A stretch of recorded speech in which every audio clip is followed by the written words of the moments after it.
না তাদের সাথে, বসবেন না তাদের সাথে, সম্পর্ক রাখবেন না তাদের সাথে। তিনটি বদঅভ্যাস যাদের।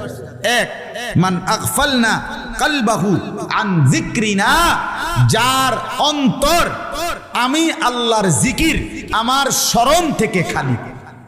3 ঘন্টা যার লগে চলার পরেও একবার নাফরমানের জবান দিয়া আল্লাহর নাম বের হয় নাই, সুবহানাল্লাহ, আলহামদুলিল্লাহ, আল্লাহু আকবার, লা ইলাহা ইল্লাল্লাহ, এমন কিচ্ছু বাইর নাই। শুধু দুনিয়া, শুধু বেড়া, শুধু বেড়ি, শুধু ভাত, শুধু চাল, শুধু লাউ, শুধু কদু, শুধু ফাঙ্গাস, শুধু তেলাপিয়া, শুধু এই দুনিয়া দুনিয়া দুনিয়া, এই নিয়েই কথাবার্তা, এগুলো নিয়েই আলাপচারিতা। আল্লাহর নাম, নামাজের কথা, আখিরাতের কথা যার জবানে নাই, যার দিলে নাই, যার উচ্চারণে নাই, আল্লাহ বলে বন্ধু তার সাথে উঠবেন না, বসবেন না, চলবেন না, সম্পর্ক রাখবেন না।